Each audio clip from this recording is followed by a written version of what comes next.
Hello, everybody. My name is Cory Rosen, and you're listening to The Story with Cory. Today, I have on a super awesome guest, Elly Cooke. Hi, thank you for having me, Cory. Of course. This is awesome. Elly Cooke is a Pennsylvania-based singer-songwriter. She has pulled inspiration from artists such as Taylor Swift, Ed Sheeran, and Kacey Musgraves.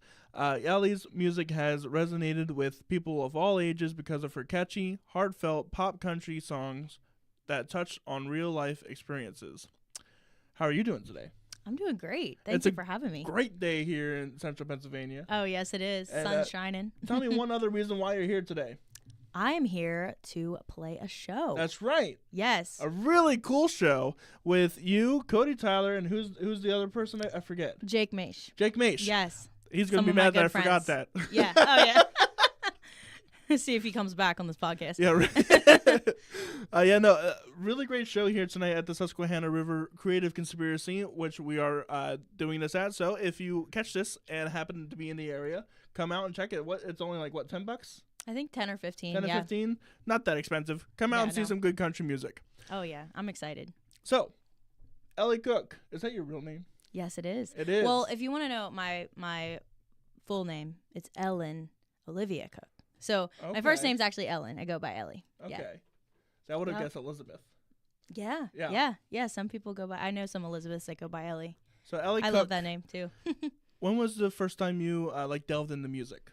So my parents will say that I, was singing when I was very little. Sure. Making up songs when I was, 2 or 3. As soon as I could talk, I'd be up singing in my crib or whatever. And then I just loved music. My parents played a lot of George Strait, Patsy Cline, Garth Brooks, Dixie Chicks, just a lot of country music growing up, and I was really surrounded by that. And so that kind of cultivated my love for music, just surrounded by family and hanging out and singing with everybody. And then when I was about 11, 12, I had a karaoke machine, and I started singing. Into that, I'd sing for hours. And then I started, writing lyrics to songs. And my siblings and I would always put on a show for Thanksgiving every year. Yes, for our family. So that was kind of the first time I got to perform in front of people. We put on a show. It'd be dancing, singing, and all that kind of stuff. And it was just for family. So it was really fun, not a big crowd. But I just loved it, know? And so then I ended up learning guitar. My dad had a guitar just laying around the house. He played a little bit, but not too much. But he showed me a few chords.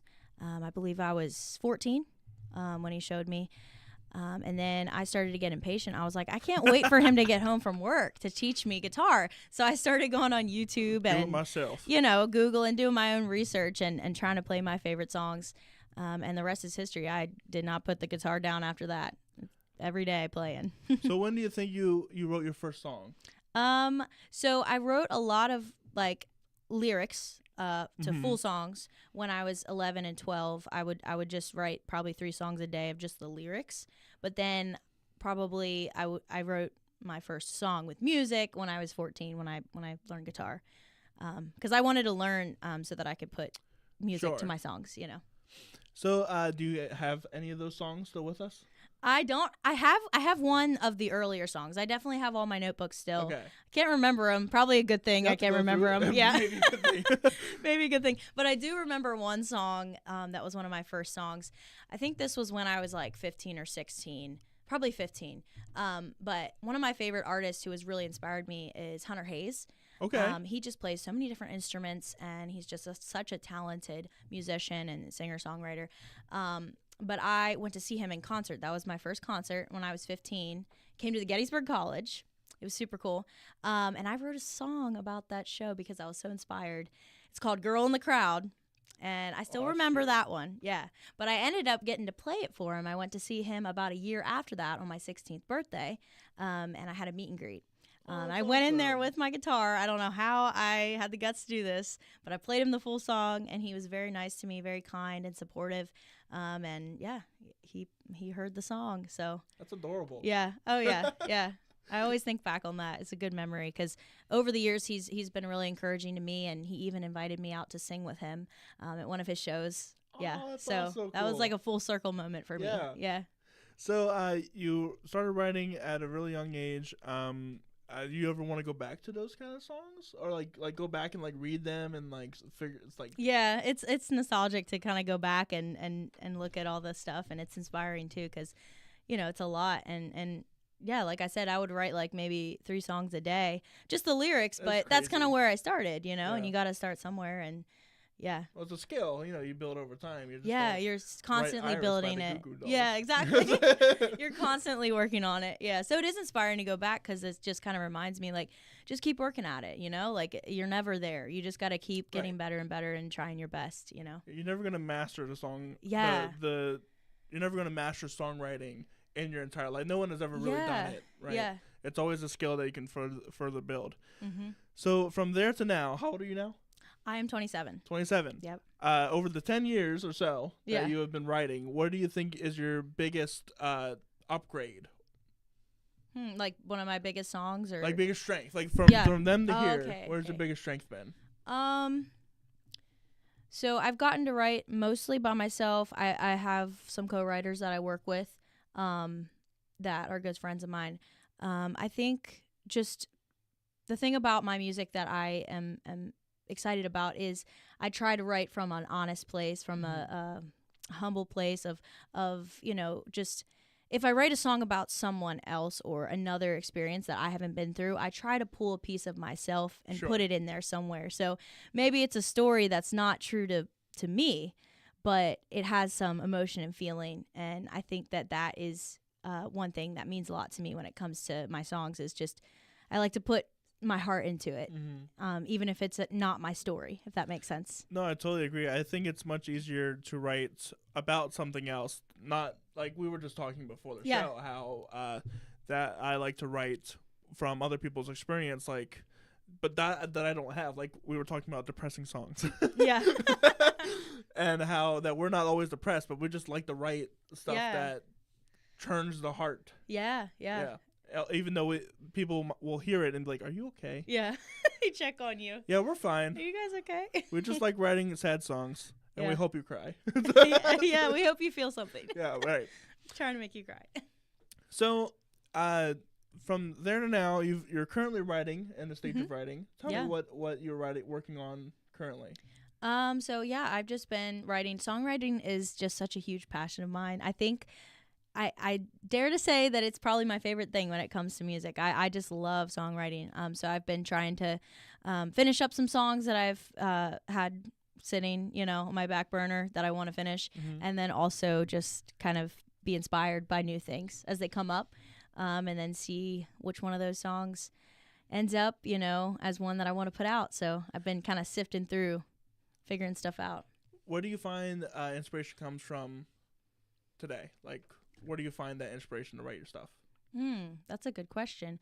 Like I mentioned earlier, I do draw a lot from like my feelings and just maybe not stories of things that I've been through, but like feelings and how I felt in the moment, or maybe a quote that someone said, or just like something conversation from someone. I try to listen and keep my notes app ready to type in some things, or my voice notes, sing a little line or something into my phone.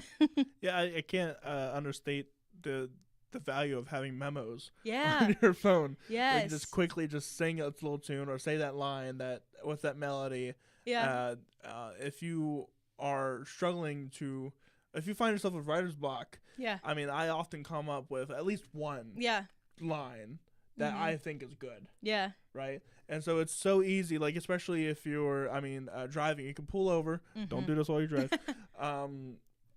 And record the little voice memo and then keep going. Yeah. It's super easy. You don't have to have the pen and paper anymore. Yeah, and then when you have writer's block, you can go back and listen to it and be like, hey, oh, that was an idea. Why didn't I ever finish that? Right. So, I got and then memos. suddenly you have 30,000, notes on your phone. But That's me. Hey, it works.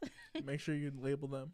I know. I honestly need to sit down and organize because it's not clean. I've got a ton of new recordings. Yeah, exactly. Same. Untitled. So, correct me if I'm wrong, but you just got off of releasing new stuff. Yeah. Tell me about that process. So my first album I put out was in 2023, and that Mhm. was kind of a collection of songs that I had just been working on ever since I started my music career. So I kind of wanted to put them out into the world before I put out like newer stuff that I've Sure. been currently writing. So that was a different process. That was my brother, Drew Cook. You should have him on the podcast sometime. He's awesome. Tell him. Yeah, I'll tell him. Anyways, he came and he flew down to Florida with me, and we met my producer down there, Noah Reynolds, shout out. And we worked for a week on those songs.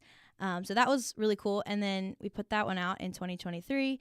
And then last year I got to put out 4 singles, actually. And we put them out just a little bit different. I wanted to do singles this time instead of, a collection of songs. Mhm. So I got to film a music video for one of the songs, and then also record the other 2, and then I put those out. And then I wrote Quit Callin' with my producer, and we put that one out separately after that little run of songs. So Nice. yeah, that was fun. So, where's your mind in like the single/album market? Because clearly we're in a singles economy. Yeah. I think that I love a good album. There's something to say when it's a collection of songs and they belong together and they tell a Mhm. story. And I would love to put one of those out at some point. But yeah, singles are I think it's a little better. Well, yeah, It helps promote the song better in and a short attention Yes. span that we live in. exactly. You're scrolling, you're like looking at 10-second videos, and yeah. So I think I'm riding out the single thing for now, but I definitely would love to put out a full-length album at some point. Is there any theme that you would really like to do for an album? Oh man, I don't even know. That's a good question. I'm gonna have to think on that. full of them. Yeah. Oh yeah. So you just got out of this, and you're going to be writing some more. How did you find this producer down in Florida? So Noah and I were actually friends for a while. He's actually best friends with my brother. Oh. Yeah, and so fun fact, I'm actually a worship director. Oh, really? Yeah. So I work part-time as a worship director at my church in Hanover.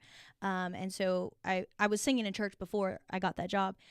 So actually Noah and his family went to the same church, and he led worship at the youth, the youth nights. Mhm. And my brother would go there and play with him. So they became best friends.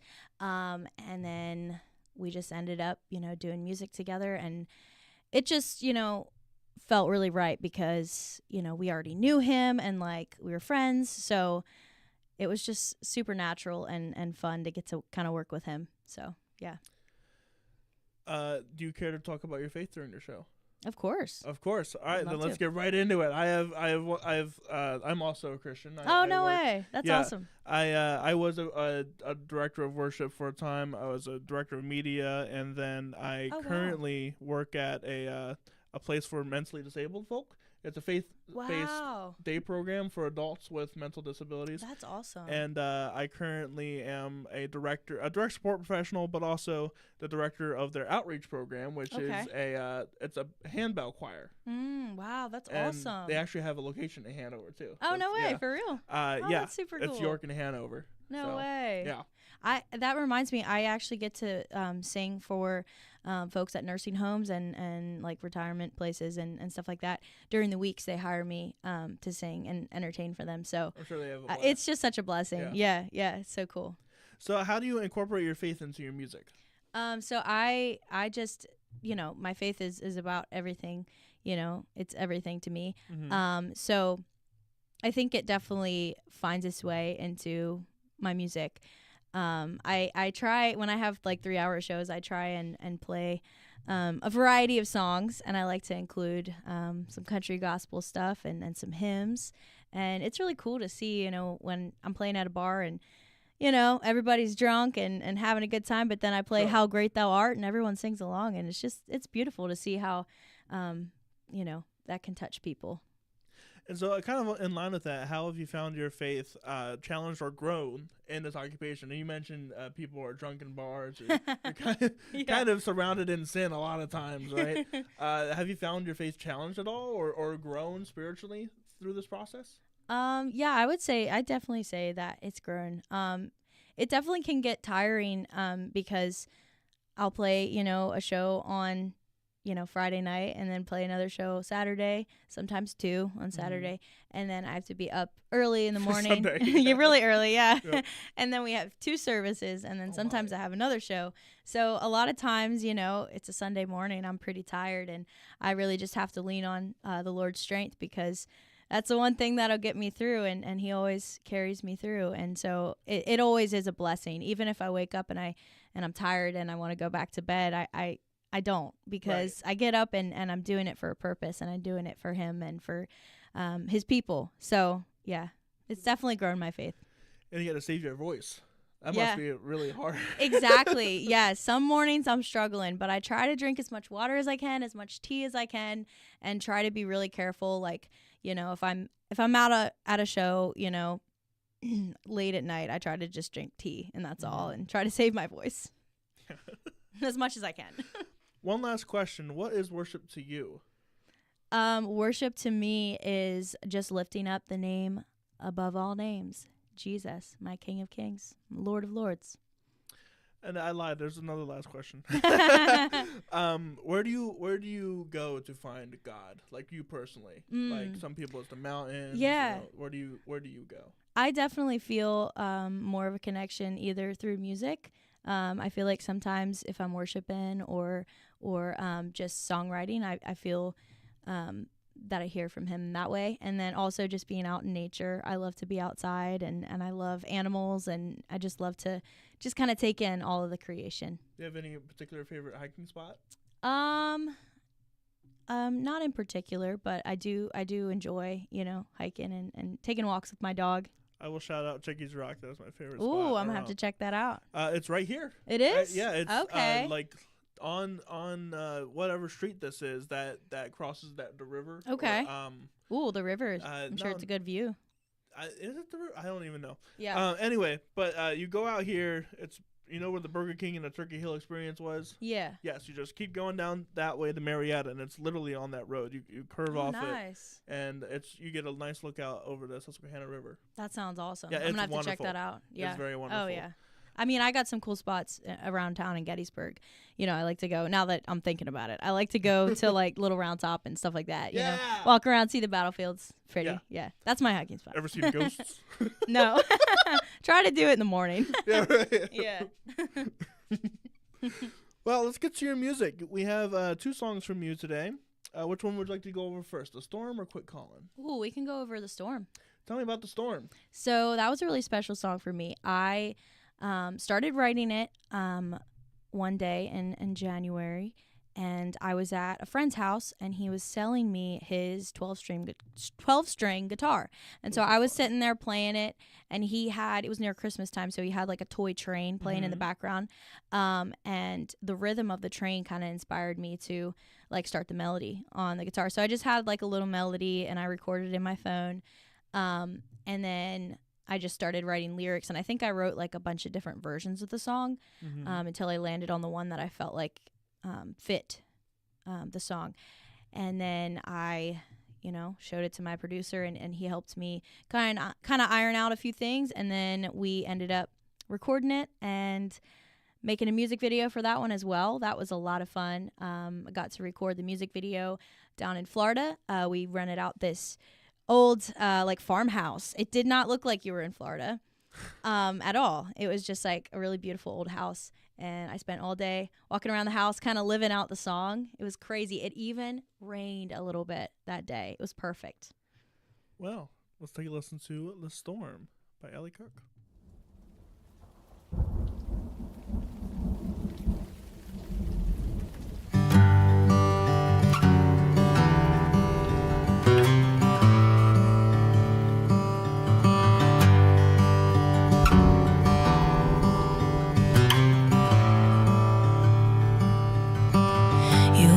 Your arm around me to keep me warm. We used to sleep so soundly before the storm. Hand in hand at daytime, at night we kissed. We picked wildflowers, there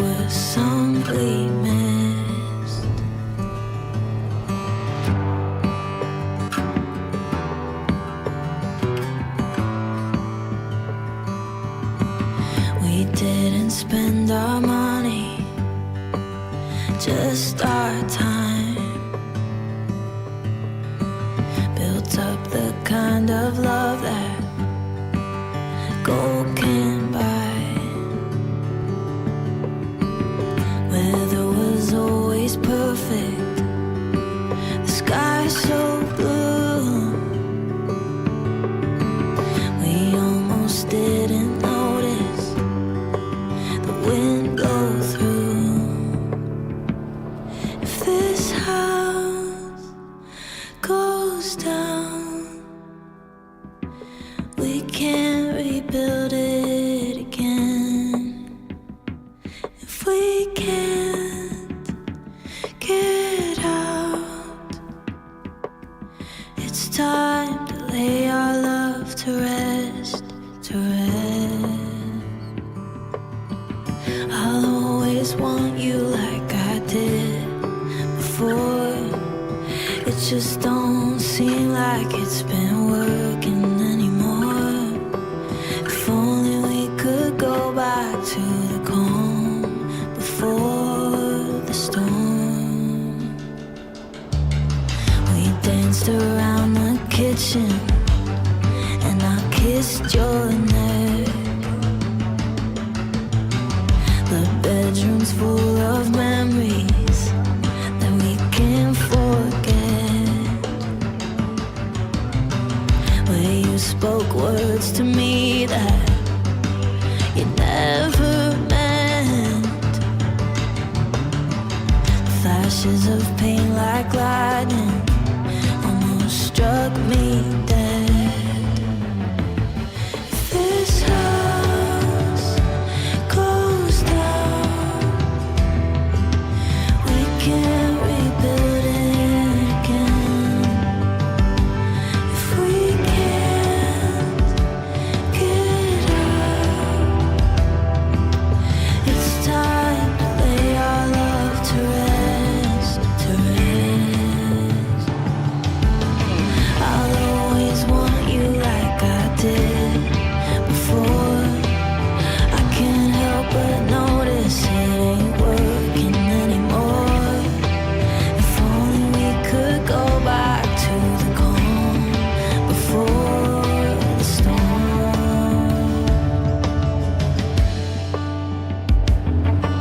Before your lies and my bitterness, you apologized, but I couldn't forget the pointless fights, the ER trips, the anxious nights, regretting what we did, the lonely drives, loud silences. We tried and tried not to let it end like this. The last goodbye, a final kiss. I can still hear you cry, and it still makes my stomach sink. There ain't a day that I don't miss. That house, it went down,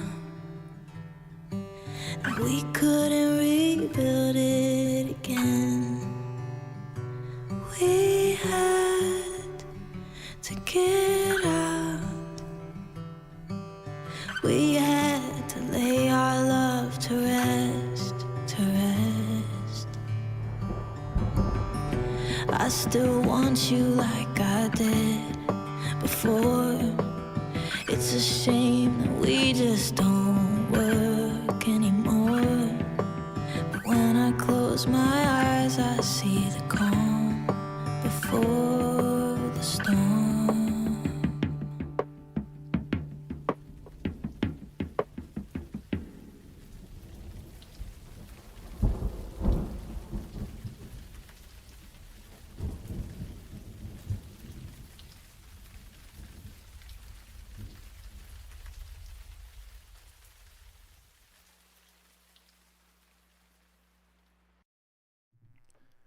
And that was The Storm by Elly Cooke. I really appreciated the atmospherics to that. Mm. That was really fun. Yeah, that was really important for that song, just because, you know, I'm coming out with a song that's called The Storm. I want it to It's gotta be in stormy. feel like that. Yeah, my producer did a phenomenal job with that. I remember when he sent me the first demo back, I literally cried because I was like, how did you put this into a song so beautifully? Like, it was amazing. No, I love artists that do that. I like to do that on my own stuff. For those who don't know, I like to do like orchestral rock kind of stuff. Okay, Background, that's cool. My background is mostly in film scoring. So like when I write, I really like it to make it cinematic, not only so I can sell it to sync, but where the real money in music is. That's a plus, yeah. But it's just really fun to do, like adding in thunders, adding in crickets, adding in, you know, just atmospheric stuff that just puts it on a different level. Not that not having that stuff isn't okay. Mm-hmm. Yeah. But that's just a personal thing for me. Some people might not like that. That's okay. Yeah. Really puts you in the song. Yeah. It gives it like cool. I like giving people experiences. Yeah. And that's like full thing. Like just like that, where you can like literally close your eyes and just think about, or you know, go out in your car when it's raining and just listen to the song, and it's like, oh wow, this is. Yeah, it gives you a visual too. Like I think that some of the lyrics in The Storm are pretty visual, but I think having those sounds kind of takes it to the next level. Like, oh, you can really picture yourself here. So let's talk about your future a little bit. Where do you're 27. What does the next 5 years look like for you? Where would you like to be? So like I said, songwriting is probably my biggest passion when it comes to music. So I really just want to keep working at it and keep writing songs that I love, and hopefully put some more music out here soon. I'm really looking forward to that. And just continuing to play shows and try to connect with as many people as possible, and just trying to put my music out there into the world.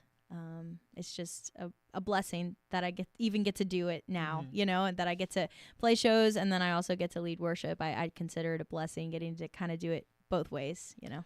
Is there any gripe that you have with the music industry? I don't know. Like, do you have one? I want to hear I've yours got a first. I've got a few. I'm curious. Well, okay. Well, I'll give you a choice. You want to go with AI, music, film, and those are the two choices. I'll go with AI. Oh, AI. Okay. So, what are your opinions on AI first? So I can. I think it can be helpful, but I think it can also be detrimental at times. I think it's a great tool that needs to be used ethically. Yes, the right way. Yes. Yeah.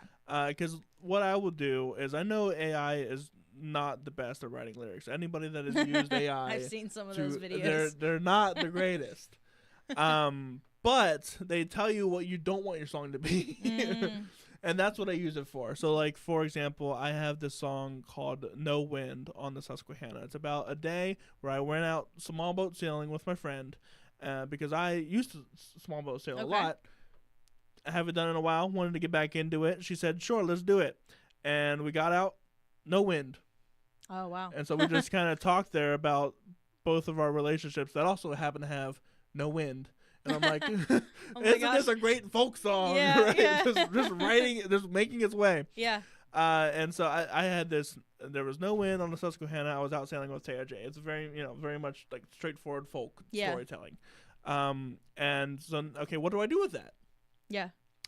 Well, let's go to AI. Finish this verse for me real quick. That's awful. That's not what I want to do. But some pieces of that gave me a direction to go in. Interesting. Yeah. Yeah. I never even thought about it like that way, using it to help in the creative process. Yeah, just to like it was talking about I mean, I could probably pull it up now that I actually have it. But just let's see. Folk tune writing idea. I pretty much said I have this idea for a song. The idea is this, and then it came out with "There's no wind on the Susquehanna." I was out sailing with Taya J. We both laughed, but the silence caught us, drifting nowhere with nothing to say. It's kind of cheesy, kind of dumb. I didn't like it. Yeah, you know what I mean? Yeah. And then from there, I pulled out some gems that I really kind of liked, and I am faffing about trying to pull up the actual song that I have it as now. And it led me down to so folk, very storytelling. You have to put yourself in the place where you are. Right. So we were out by Route 30's bridge. So we set out sail by Route 30's bridge. The world was gold. The air stood still, foreshadowing the no wind. Right. And no push, no pull, just some time to kill. Right. Because that's kind of what we were doing, just killing time. Yeah. And then with those lyrics, it gave me some kind of what do I want the chorus to say, right? I want to say, well, there's no wind, and good things tend to go away. Simple. Yeah. And because these answers on ChatGPT, you can't see them on screen right now, but they're not the greatest. The sun was soft on the water that day, not a ripple to show us the way. Taya J smiled and said, "Ain't that life? Sometimes calm cuts sharper than a knife." It sounds like Dr. Seuss or something. Right. It's kind of dull and green eggs and ham. Yeah. No. Say I am. Whatever. Yeah. And it's dumb, but I don't want to go that way. Great. What way could I go?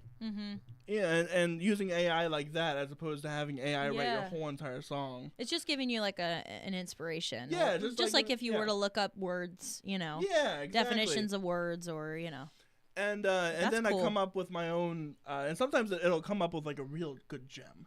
And it's like, ooh, I could use that, but say it in a completely different way, and then that can inspire the rest of this verse. Yeah, that's a good idea. Yeah, it's just using AI as a tool, not just to like, I wrote this song completely with AI and yada yada yada, and then put it through Suno, and now it's this. And I feel like that's probably the way of future songwriting will be. Yeah. Just because record labels love to cut times and have deadlines, and artists have to meet those deadlines or else they get cut from the record label. Right. And we are still in a very Faster. much record label economy in the music industry, although I think that's changing. Very slowly, like stuff with like the Josie TikTok Music Awards and stuff, TikTok and stuff like that. But we're still, the overlords still have control, right?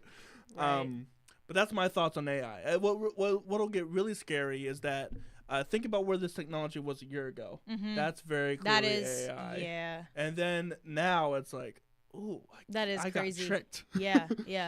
That is a thing because you'll hear, I had someone send me a song like, oh, this is so and so's song, and I'm like, no, it's not. And that's fake. But it sounded, and it's like, what? And it's like they're tricking our grandparents now. Yes, right? Like they are. They really are. They really are. And at some point they'll be tricking us. Yes. Like I, for the first time, fell for an AI video, and I had no clue until another creator on TikTok pointed it out. By the way, that was comments. AI. Yeah. And I'm like, oh my God. Well, that's happened to me before. You're just scrolling and you see something and it looks so real and you think it's real. And it's not that much of a crazy thing, so it's believable. You know what I mean? Right. It's like a normal. Yeah. They'll do subtle stuff. Yeah. That doesn't ring off flags in my head. Like, oh, that would never happen. That no, would never it's happen. just like and a the subtle fingers thing. now look real, and the voices now track pretty well, like Sora. Yeah. It's actually insane. Imagine. That's what we're at now. Yeah. I don't want to think about it. Imagine in like a year or two. I mean, we're gonna get to the point where like movies and stuff you can just say, hey, Netflix, can you generate me a story where Spider-Man befriends a bear and they take over New York, and it'll make it for you. Yeah. And at some point it'll be actually compelling. Yeah, it's crazy. It's crazy. That's where I think art is going. Snowballing for sure. Unless we stop everything. But even then, the U.S. is one nation. You think like China, Russia, or any of the other bigger countries that don't have a sense of individual freedom are gonna or sense of IP? Because China doesn't really have a sense of this is my intellectual project. Yeah. No, it's the state's intellectual project. Right. Or property, I should say, not project. they're going to be way at, if we, you know, we need to create some global law. People can have IP true. and own it. Yeah. Or else you have nothing. Yeah. And That'd be then crazy. people can do anything with anything. Mm-hmm. Yeah. That's Oh my yeah. thoughts on There's AI. no boundaries on it. There's no boundaries yeah, on. There's no laws. That's the thing. I mean, there's people currently. I mean, they had a strike not too long ago of over getting rid of AI, like voiceovers and stuff Yeah. like think about it. James Earl Jones, Star Wars Mufasa, Darth Vader. He signed his voice rights away, so that way every time that they use Darth Vader, they can use his voice through AI. Right. Yeah. That's kind of That scary. it is. Yeah. It definitely is. And they could make him say stuff that he might not totally be on board with. And then that falls back on him. And then that falls back on him and his family. Exactly. And or like for example, Robin Williams. I think his daughter came out and said, "Stop making AI videos of him. I don't approve of it. Right. You might think it's all and it's remembering. I hate it. Yeah. And because it, you know, it just constantly reminds her that he's not here. Right. Yeah. And you can never replace that. You can Right. never replace Robin you Williams. Can't make that up. Yeah. Yeah. It's not the real thing at all. It's not the real thing at all. And so that's my opinion on AI. We have to treat it very carefully and make it ethically. And I think AI should replace work, not creativity. I agree. Yeah. Humans, Because we need to still use our brain and right. use And our, we were born with the Imago Dei, Yeah. right? The image of God, and what does God love to do most except create? yeah. Right. Exactly. And that's what when it says to subdue and have dominion over the earth, it's to create and to do things. Yeah. Working, sure, AI can definitely help with that. Yeah. And that's fine. Like AI can you know, search this the contract, make sure it's all settled and done. Yeah. Or whatever. Or write me a script that does this and that. That's fine. Yeah. But when you get to the point of, hey, I want you to create this epic fantasy that a total human could do, probably way better. Yeah. At exactly. this point. And it's taking like creative people out of their jobs. I feel like that's when it'll be really scary, because then the AI will be feeding upon itself as opposed to human emotions. Exactly. And we're already kind of seeing that problem where AI is connected into the internet, and there are already AI articles being made that are feeding back into the AI, which is creating this loop where it gets worse and worse and worse. I feel like there's always going to be a need for human interaction, and there should be always a human interaction. I mean, that's why I do it live in person, as opposed to like Zoom or something. Yeah. People crave other people's attention, whether it just be, you know, for good things or bad things, right? Just be company like this. This is great. Yeah. Seeing you on a screen, I mean, there's not only the technological problems that can all go wrong, but there's a time delay. There's not the actual. I'm just looking at a screen, not at you, a 3D figure. Yeah. Yeah, definitely. Oh yeah. Yeah, we have to keep that authenticity and that realness, and just keep creating ourselves and just doing what we can, you know, to keep using our creative muscles, I think. For sure. Well, speaking of creative muscles, you use them to tell someone to quit calling me. Yeah. So this song actually is funny too, because we talked about earlier, sometimes songs can be super dramatic, but you know, the story of how you wrote the song was not the case. So I was actually I don't watch a lot of TV, but I like this show, Gilmore Girls. I watch that every fall, you know. And so I was watching that, but I was about to leave and hang out with my friend, so I was watching this one episode where Rory tells her dad to stop calling her mom and messing up things. And I was like, quit calling. I think she might have said that in the episode. I was like, that would be a cool song. And so, but I had to meet with my friend, so I had like 30 minutes. So I wrote down like the whole song, you know, very rough draft. And I was like, this is just a silly song that I wrote inspired by a TV show, you know, like whatever. But I ended up sending it to my producer a while back. I was like, like this might not, you know, whatever. This is a fun song. And he like was like, oh my gosh, like that could be a really good song. And then I wasn't happy with how some of the verses were, and I just did not feel complete. And so we kind of went back and forth over like sending voice recordings to each other and texting. And it was a lot of fun because he kind of believed in the song more than I did, and then I kind of saw what he saw in the the song. vision. Yeah. So it was really cool to get to collaborate with him for the first time on that one. But yeah, I'm really proud of that one, and I have fun with that one as well. Let's take a listen to "Quit Callin'" by Elly Cooke.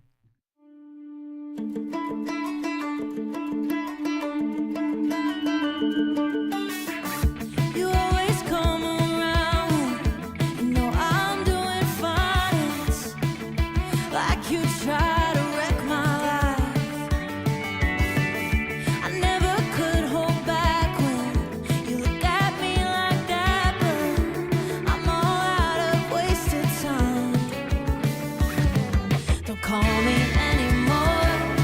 Your shoes are by the door. I threw away your key to my heart. We had our turn to dance. You got your second chance, but I'm finally strong enough for a fresh start.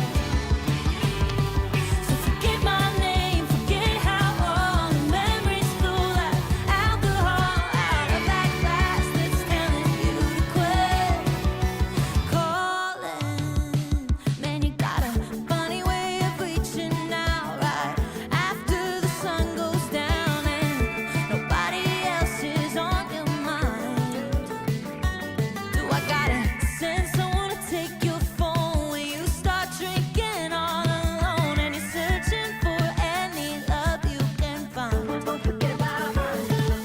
Don't call me anymore. Your shoes are by the door. I threw away your key to my heart. We had our turn to dance, and you got your second chance, but I'm finally strong enough for a fresh start. So forget my name, forget how all the memories flow like alcohol out of that glass that's telling you to quit calling. Ask if I live in the same house, drive the same car, down the same street. But if I don't pick up, far be it from me. Maybe I just happen to forget who's calling. Maybe I turn off my caller ID so you don't call me anymore. Your shoes are by the door, and I threw away your key to my heart. We had our turn to dance, and you got your second chance, but I'm finally strong enough for a fresh start. So forget my name, forget how all the memories flow like alcohol out of that glass that's telling you to quit calling.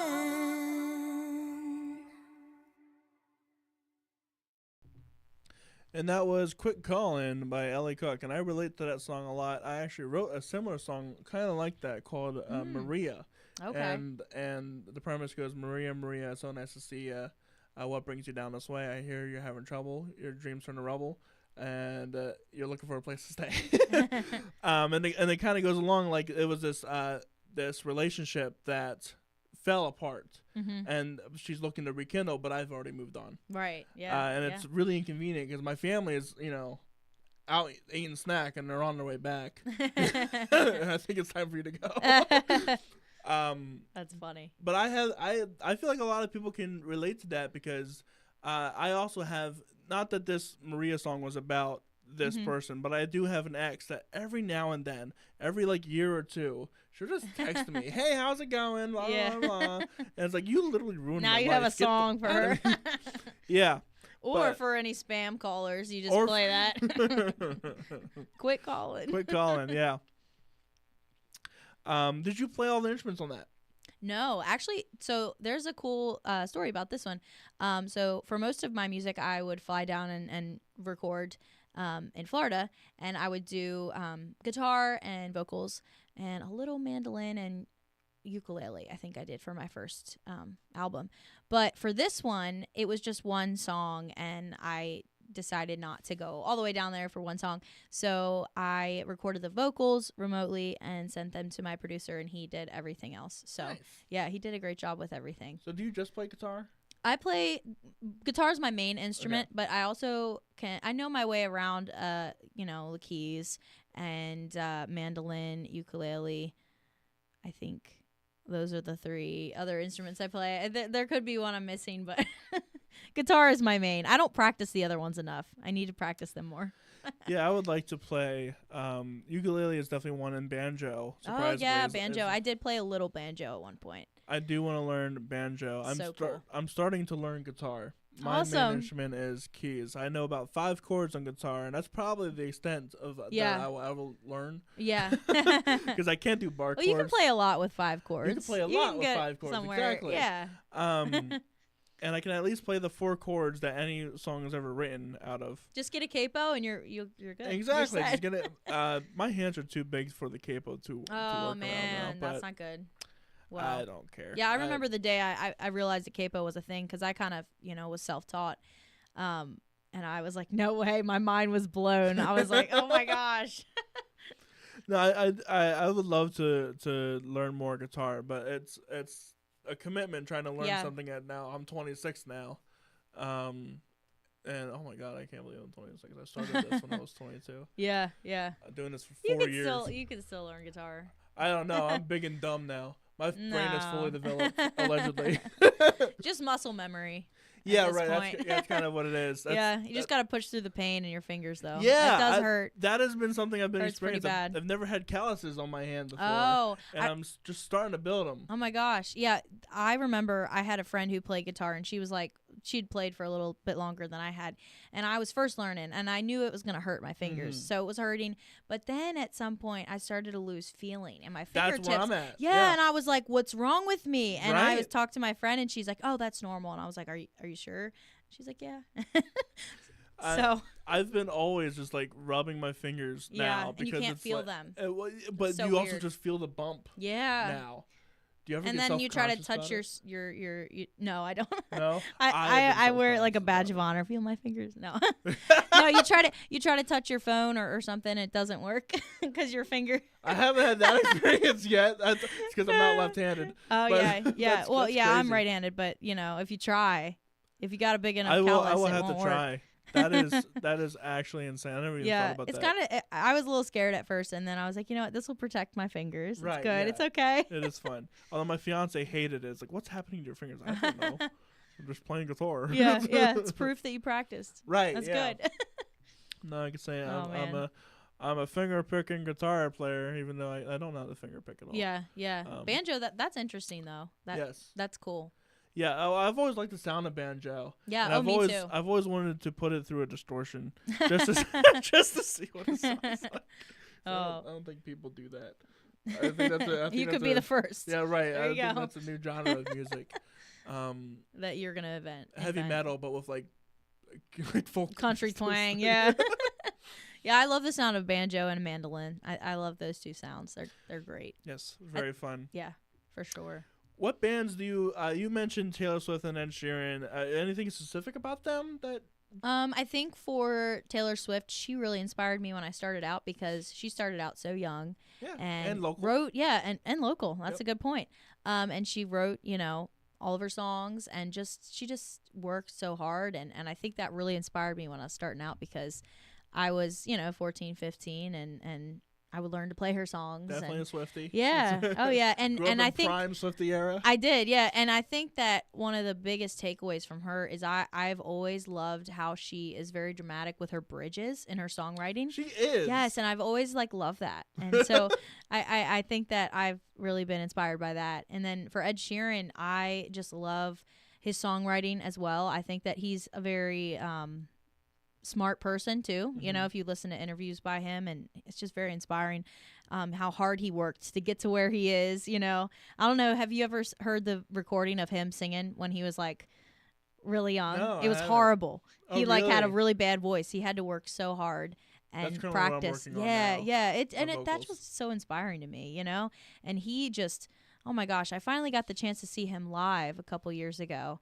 and he just played most of the show with his guitar and his loop, and I was like, dang, like he has That's this entire cool. stadium. I think it was at the Phillies stadium, and it was like the most people that they had ever had at a concert. Really? Yeah, and I'm like, this guy is capturing the crowd, and they're singing Right. along. All he's got is a guitar. You know what I mean? Like, that's a true performer. Yeah. And during the show, he talked about how he played to bars of only one person or two people. You know, when they're closed and you got that 1 hour left and there's no one there.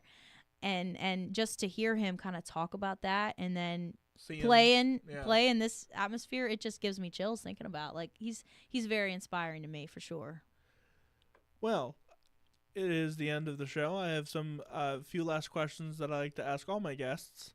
What is one thing that you know now that you wish you had known when you were first starting to write songs? And Probably just not to be afraid of what people are going to think or how people would perceive the songs or whether people would understand the songs or not, because that's something that I thought about earlier on, which I think can be good because you want to be able to communicate to your audience in a good way. But I think that sometimes that would hold me back earlier on, sure. because I wanted to, make sense, Yeah, but right. but I think that sometimes that can hold back your creativity. So I think I would, tell myself to not worry about that and just be true to what I feel I need to create.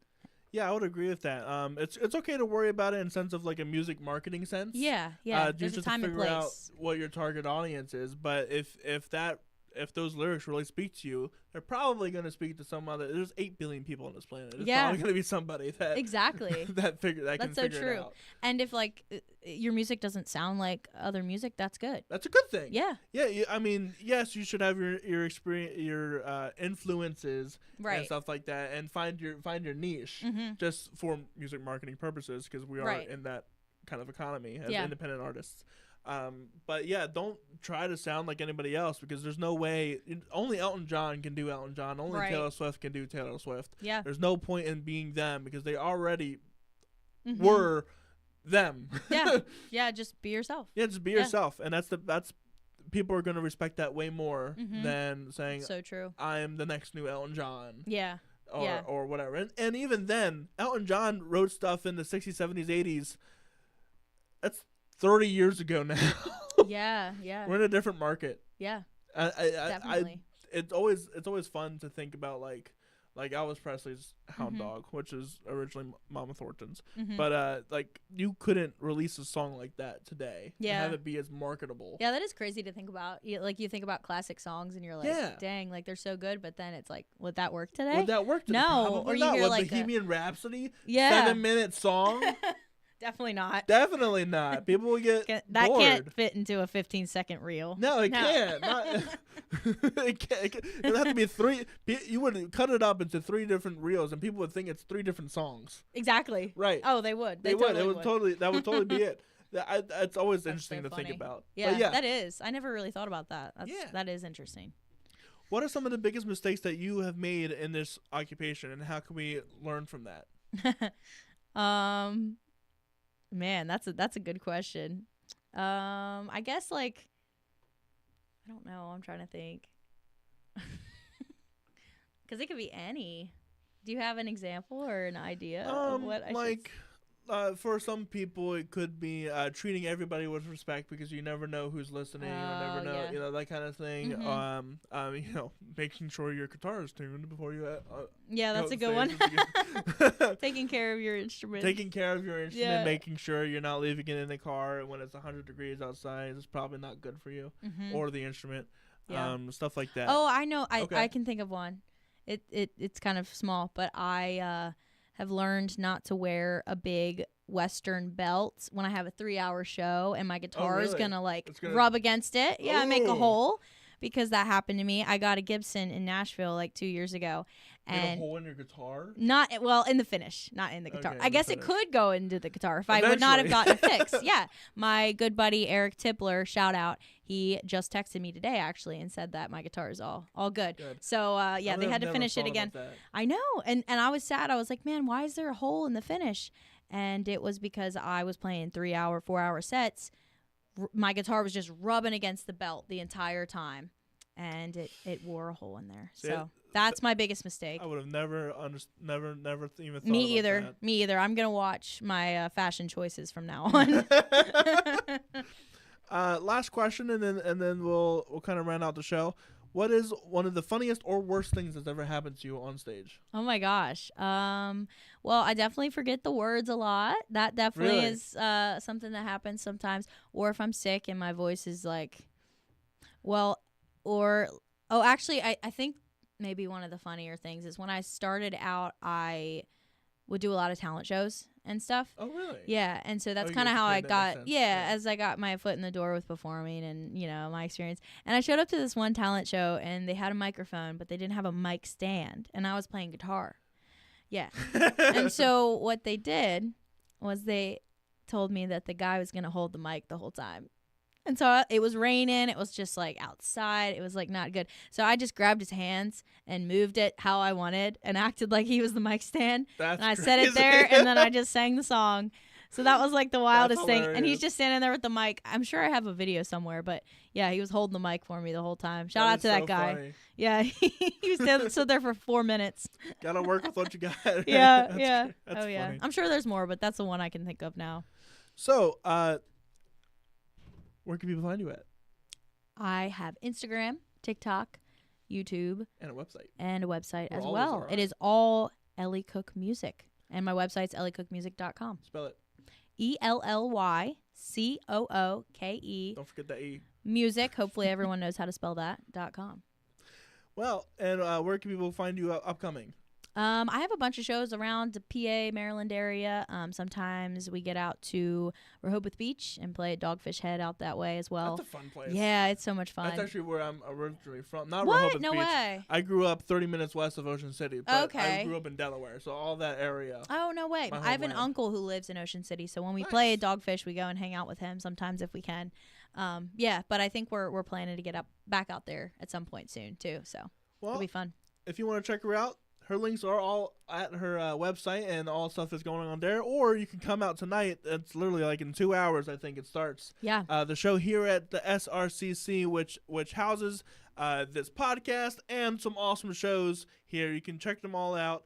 Otherwise, we will see you guys next week, I believe. I hope. I think I have a podcast scheduled next week. If not, I won't be here. But with all that said, I hope you guys have a wonderful rest of your day, and we'll see you guys later. Bye. Bye.